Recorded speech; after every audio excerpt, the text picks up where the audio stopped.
Welcome to LIS754 Systems Analysis and Design. In this session, we're going to talk about requirements gathering. As we've talked about previously, a requirement is a single documented description of a function that a system needs to perform. It needs to contain the necessary information to be able to describe it clearly, accurately, unambiguously, so that people can read it and all come away with the same understanding of what that function is. In this session, we're going to be thinking particularly about user requirements, about what the user expects the software to be able to do, what a user will need to do. So how do we find out what users need to do? That's the trick. That is the trick.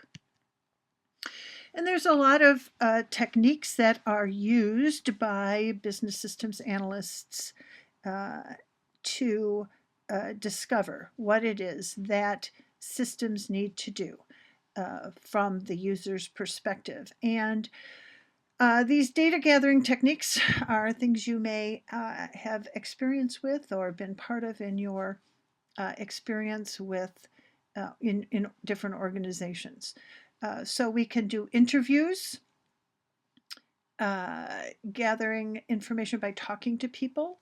We can do questionnaires, so either paper or web-based, less personal, but perhaps broader-based way of gathering data. We can observe the work that people do while they're doing it. We can look at the documents of an organization and analyze those and extract information about policies and processes and use that to augment the information. We can do, there's a specific process for gathering user requirements called a joint application design. Often the acronym is JAD. I have always heard it pronounced not as a word, so as JAD. So a joint application design is a JAD process. Regardless of any of the techniques, there are some characteristics that we should exhibit while we are trying to gather requirements. One is that we need to be curious and we need to be somewhat impertinent, that we can't just necessarily accept pronouncements such as we've always done it this way. We need to question everything. Why do we do it that way all the time? What's the history of that? What's the benefit of that? Why would we want to do that? We want to be impartial. We may find that in our data gathering, we may find that there are people who have very strong opinions about a specific way to solve a problem, and that a different group of people has a different solution, and that sometimes the solutions can become somewhat political, and we want to be able to find the best solution for the organization, like we were talking about in systems thinking, that we want to look at it from the highest level, from the biggest level, to find the best good that we can, the best solution that we can find. One thing that pops up a lot is the idea of trying to convince people to relax constraints. That is, to not be bound by what is possible.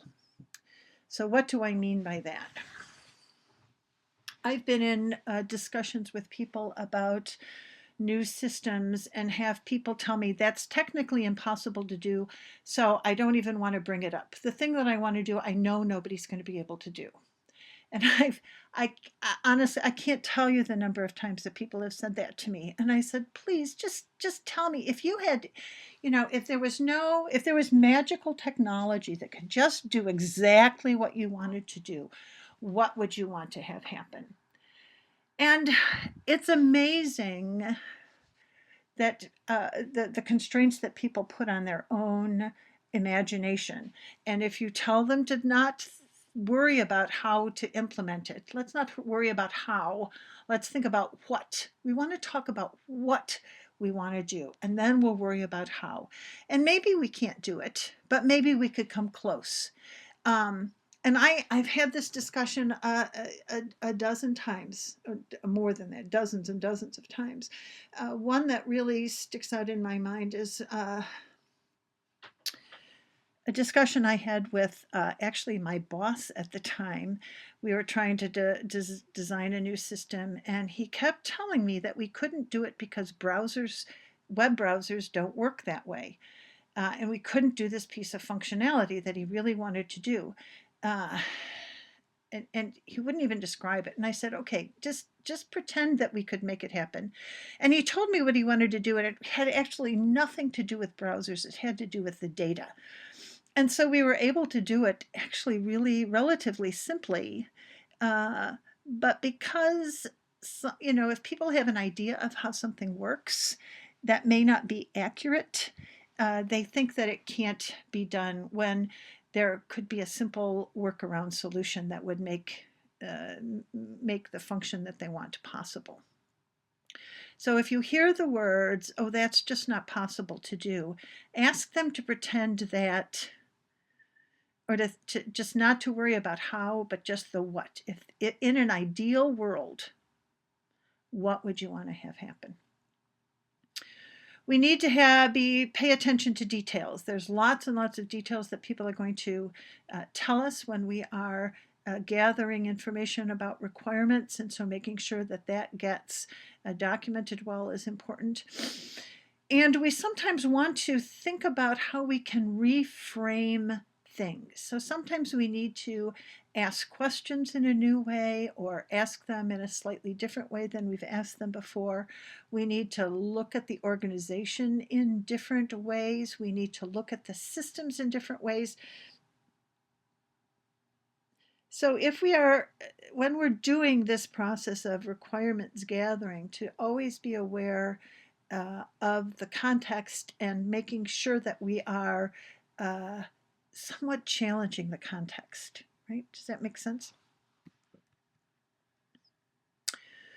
So one of the most popular ways of gathering user requirements is through interviews. So during an interview, we want to gather facts, opinions, speculations, not random, but ideas. We want to understand how people do their job. We want to hear what they think will make it better. And we want to do this certainly through the words that they say to us, but we also want to look at the environment. We want to look at body language. We want to look at emotions. I did a set of interviews, not for requirements gatherings, but as part of a research project I was doing, and I asked a question that people they were so emotional about this issue, that it's totally surprised me. So sometimes you'll ask a question and you will get emotion that you are completely surprised by. And so try to just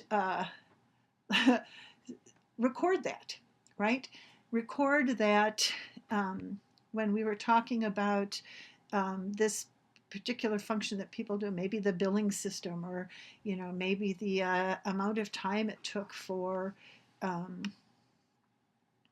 the phone system to respond to a call, or whatever it is. I mean, there will be some times that people are very, very emotional about how a system works, and it's really it can be very surprising.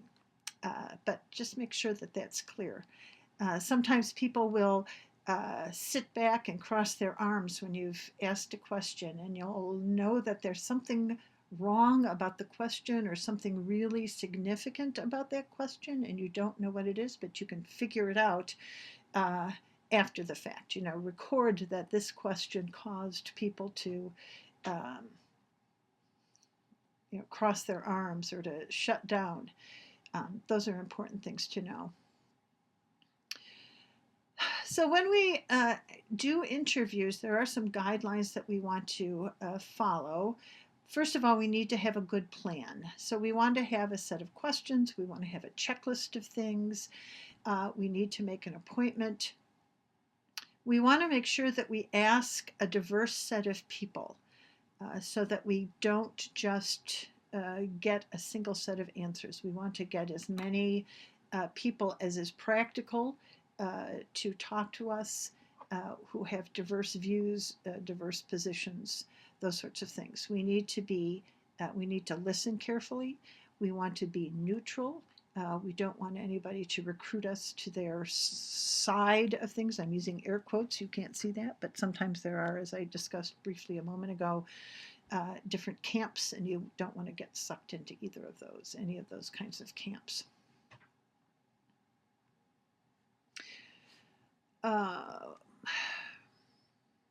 Again, we want to make sure we get multiple perspectives. We want to make sure we understand that we get information about the needs they have for data and for information. And so we can have multiple perspectives, multiple information needs, and we can try to get as many of the stakeholders as we can. And you've reviewed stakeholders in your for your project and have an idea of who those people are in your organization. So certainly we want to get people who are in management, both at the highest levels and the mid-level managers, supervisors. We want people who actually do the work, the line workers. Now sometimes that's sort of an antiquated term, but people who are actually doing the work. So if you're doing something in a school situation, you want and it's classroom based, you want teachers and teachers' aides. If you are working in a business, you want the people who are creating the products, or you want the sales force. You want the and maybe even the sales support people. I mean, you need as many perspectives as you can, as well as customer perspective, internal and external customers. So external customers can sometimes be hard to get, but it's important to hear their perspective, as well as people who are using this system internally. And of course, as we mentioned, organizational politics can really play a role. And the goal of the systems group needs to be, or the systems analyst needs to be, sort of above politics, if that's possible, but to be aware of the politics so you can navigate it well. So if you're in a school and you're trying to build a system that the principal is begrudgingly allowing to have happen, just understanding what that means to you and your organization and how you gather the information is just wise. You just have to be aware of what's going on. There's lots of different kinds of questions that we can ask in an interview. We have to think about those carefully before we start out. So unstructured interviews are really useful in the early parts of a project. So you just say, so tell me about what you do every day. Tell me about your needs. What do you want a system to do for you if it's a new system? Or tell me how we can change the existing system to make it work better for you. So you really want a broadly defined set of responses from this. Later in the process, it might be useful to do more structured interviews. That is, having a set of questions already developed. So when you something like, if it's for an insurance company that is taking phone calls, you can say, so what is the most important information that you need to answer phone calls? right? What you might need to put that information up higher on a screen.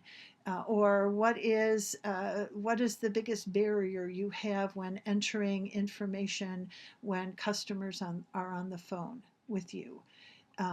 So having a structured interview, a set of questions that you want to make sure you have. Now, the problem with a structured interview is if you don't have enough flexibility in your process to follow new leads, right? You don't want to just shut people off. So they've given you an answer, and if it's really different than other answers, you want to be able to say things like, "Why do you think that? Why do you say that? Tell me more about that." So having a way to have it be structured but not rigid is really useful. And you're looking for specific information. It's certainly reasonable to include closed-ended questions. So something that just has a yes or a no or a specific answer. How many telephone orders are received for the day? Um, uh, are there specific pieces of information that you need that the system doesn't have? How many hours a day are you on the telephone with people? Those kinds of things. Close-ended questions, pretty straightforward. There are lots of open-ended questions, like what do you think about the current system? What are some of your problems that you face? Uh, uh, in a perfect world, what would you like the system to do? Those kinds of things. And certainly we want to ask probing questions. Why do you say that? What makes you think that that is the case? Or why is that a problem? Can you give me an example? Can you give me more detail? Especially if someone is describing problems. So the system never lets me display this kind of information, or I always need this thing and it takes me 10 clicks. Well, can you show me what those clicks are? And work through with people. And so being able to have an interview process that can give us a lot of information is really useful. And how we design this interview is dependent on the kind of information we need and where we are in our project process. Right, so to prepare for an interview, we want to have a list of questions. We want to have spend some time thinking about anticipated answers, follow-up questions.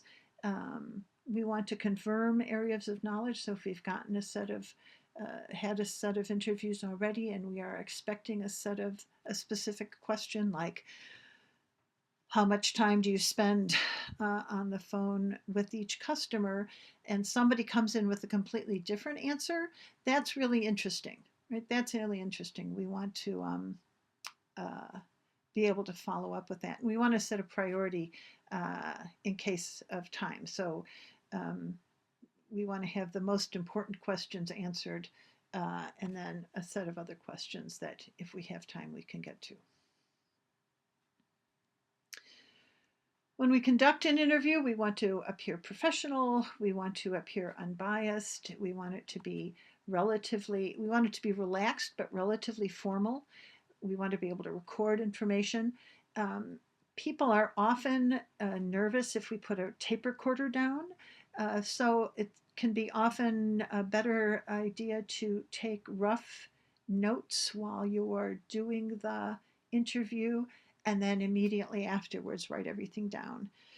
Make sure that everyone understands all the issues and terms. If you give a term that's really specific to your project, make sure that people understand it. So if you're talking about a certain business term, make sure that everybody understands that. Make sure you understand the business terms that they are using. It's important as the interviewer to be able to separate facts from opinions. You want to record them both, but when you're thinking about it, you want to make sure that you understand it was a fact that they worked on this, so many hours a day, or that these were the regular problems that they had, versus this is really a stupid system, or we should just scrap it, all those sorts of things. So just making sure we understand that.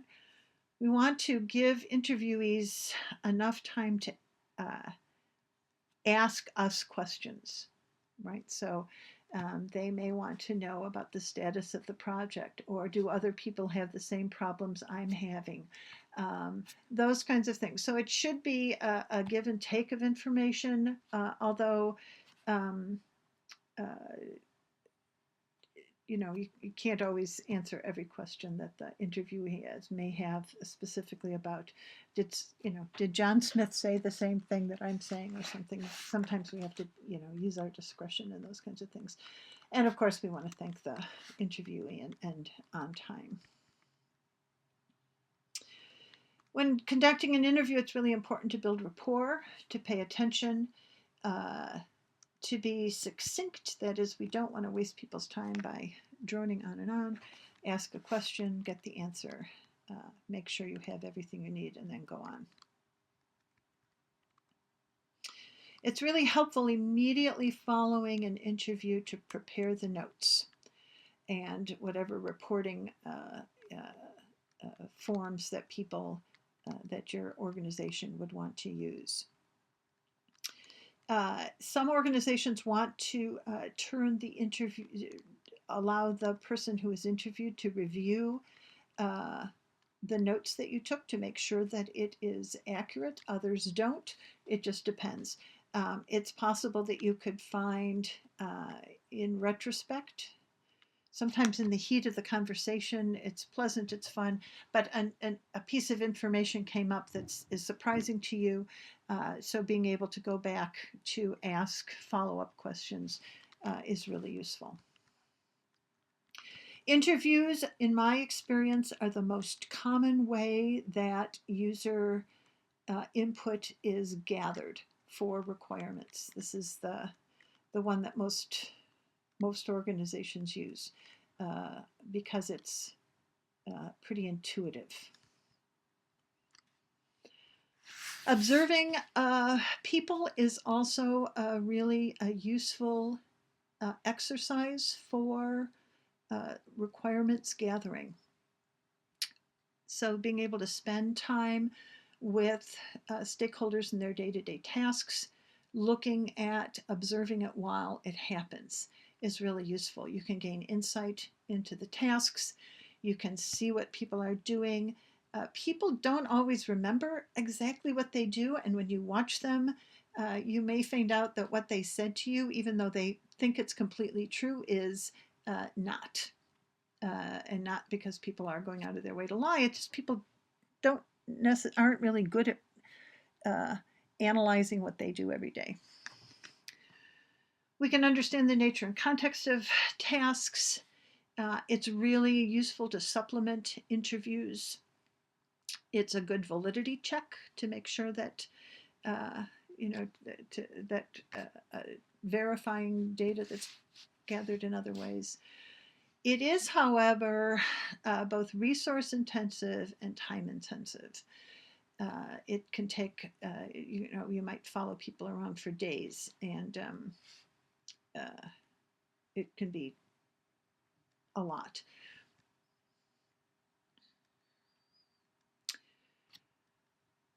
When you watch the process of being performed, we can see things that we don't often see, but sometimes, or see things that we didn't know before. But sometimes behaviors, sometimes behaviors change when people are watched. They often do things differently. They might have checked their email 10 times an hour, and now they're doing it much less frequently because somebody is watching them. I will say that I found this to be a very useful tool on occasions. Sometimes it felt like a waste of time, but I had an experience once very early in my career doing systems analysis where I went and watched, I worked for a large insurance company. I went and watched the people who used our system, and systems still do this, produce very large reports that may or may not be, that are printed either automatically printed or printed on demand. And I watched these users take these reports, and I don't know quite what I'm doing to make that happen. To make users, what these users would do is rip these reports apart and tape them together to get the information that they needed in the way that they needed it to do additional work or to verify work that had happened. And when I watched these people do this, it took them about an hour and a half. It took 4 people an hour and a half. And they did it every single morning. Every morning they got this pile of paper. They ripped it apart, they taped it together, and distributed it to other workers to process and to verify things. And when I asked them why they did this, they said, "Oh, we just thought it would be so hard for the system to be able to do it. What we wanted, to put it in the order that we wanted to do." And it actually was a 20-minute change. It took 20 minutes for one programmer to make the change that they wanted. So we can find out amazing things when we watch people. But it's tricky to figure out who to watch.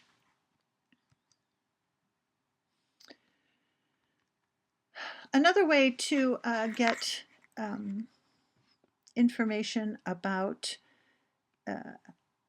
user requirements can be analyzing documents. If you're modifying a current system, this can be really, really useful.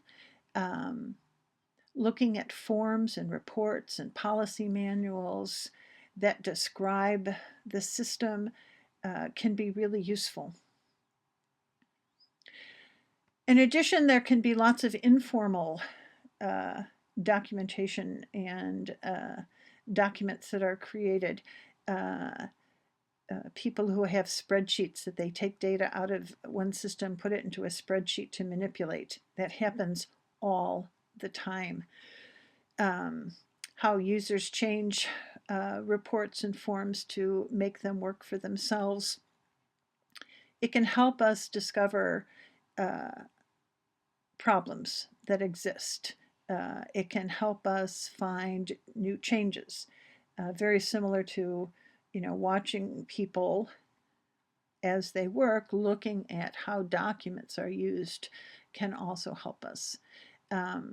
Sometimes we can get a lot of really interesting information about how data is processed, that is, how it can be edited, what are the good values, appropriate values that get used in some systems. So it's really helpful to look at current documents. It can also be really boring, right? It's not as much fun as talking to people, but you can really get a lot of information out of that. We're going to just talk very briefly about joint application design, this JAD. You could actually take a 2-week course on how to do joint application design. There's lots of workshops that get offered. If this is something that your organization does, you can get training in doing this in a specific way. But joint application design, as it sounds, is a collaborative method for coming up with the requirements. So you get a group of people together, including end users, software developers, management, the systems analyst people, as many, a wide set of people. And you work through this process. It's a structured group process. It can take a lot of time, but it can be very useful. And when you have the right group of people who are knowledgeable and understand the process, you can get a very, very good, stable, and useful set of requirements.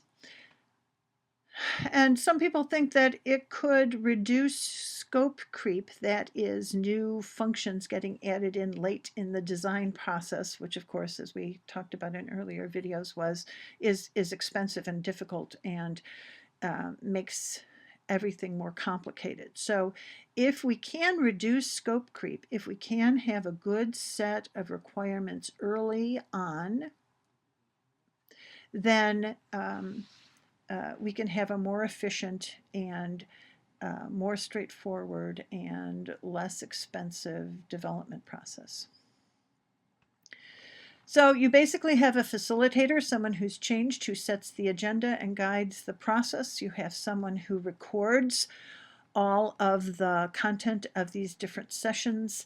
And you have lots of people from the business areas with broad and detailed knowledge. So it's not so much having a lot of people, but having the right people, people with this broad and detailed knowledge.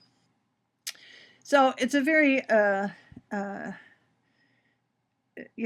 people develop the agendas, they develop working groups, they work together over a period of time. It can be a very long time commitment.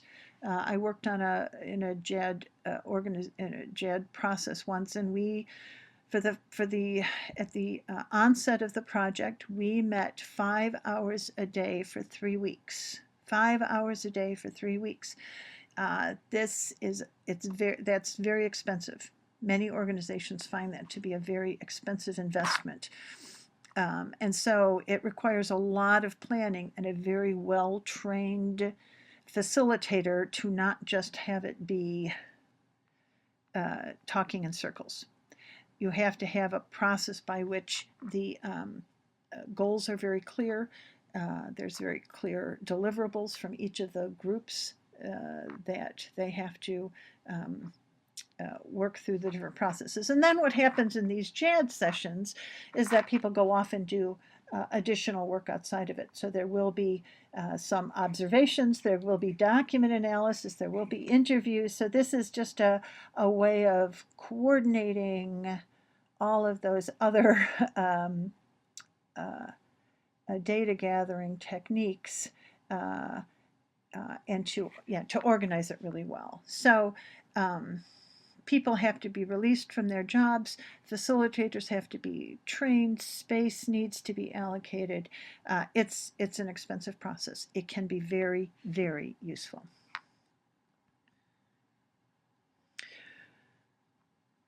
So we want to make sure that we don't have a couple of people dominating the process.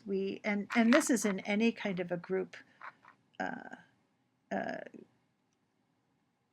data gathering process, whether it's JAD or you can sometimes have interviews with multiple people, but you can also, this is true for those things, those types of group dynamics as well. Making sure a couple people don't dominate, make sure that there aren't side discussions going on. You don't want to keep revisiting the same issues every time you meet. I've been in those meetings. They are totally painful.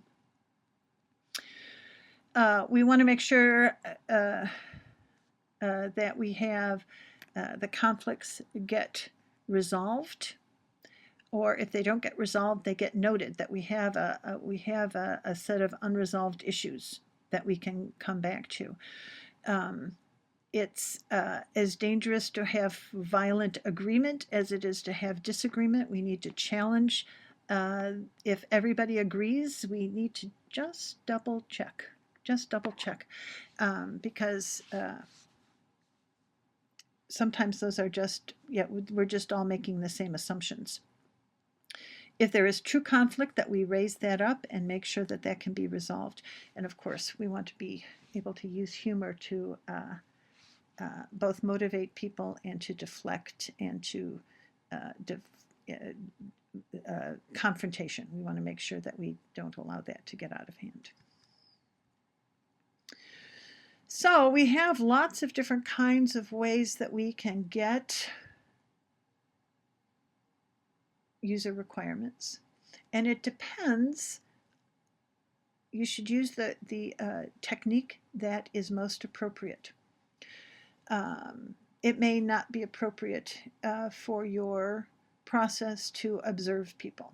If you're doing something that's new to the organization, observing how people do things, it may not be useful. You may want to, if it's at the early part of a project, you may want to do an unstructured interview. If it's later in the process, you may want to do more structured interviews. It depends on how much information you need, both in terms of depth and breadth. The broader the information you need, maybe a web-based questionnaire would work. If you're really looking for depth of information, a handful of interviews might work. It depends on how much time and money you can spend on these things as well. So there's budget constraints on some of these things. And the more information you get, the more information needs to be integrated and processed. So there's a point of diminishing returns for interviews and open-ended questionnaires, because the amount of information does have to be processed.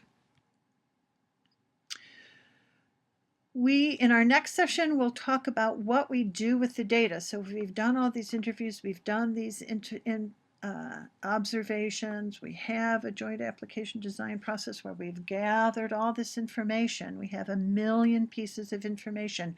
What do we do with it? That's in our next session. Let me know if you have any questions.